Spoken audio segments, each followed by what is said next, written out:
Welcome to Not Milk Never Milk. Subscribe if you're lactose intolerant. In this video, I will explain how to cook Irish potatoes. First, select firm, blemish-free potatoes. Wash them thoroughly under cool, running water to remove any dirt. You can choose to peel them or leave the skin on for added texture and nutrients.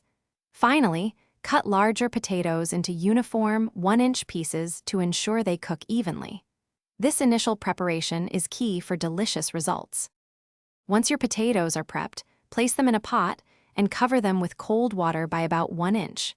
Add approximately 1 teaspoon of salt for every pound of potatoes to enhance their flavor.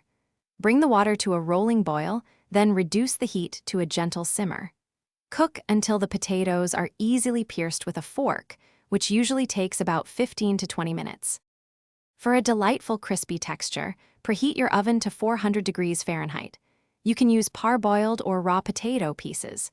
Toss them with a generous 2 tablespoons of olive oil, salt, pepper, and your favorite herbs. Spread the seasoned potatoes in a single layer on a baking sheet.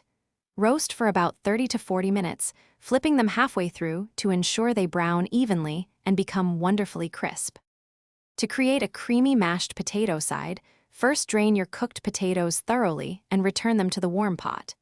Add about 2 tablespoons of unsalted butter and 1/4 cup of warm milk or cream. Using a potato masher, work the potatoes until they are smooth and all ingredients are well combined. Finally, season with salt and freshly ground black pepper to your liking and serve them hot. Thanks for watching. If this was helpful, leave a like and consider subscribing. See you next time.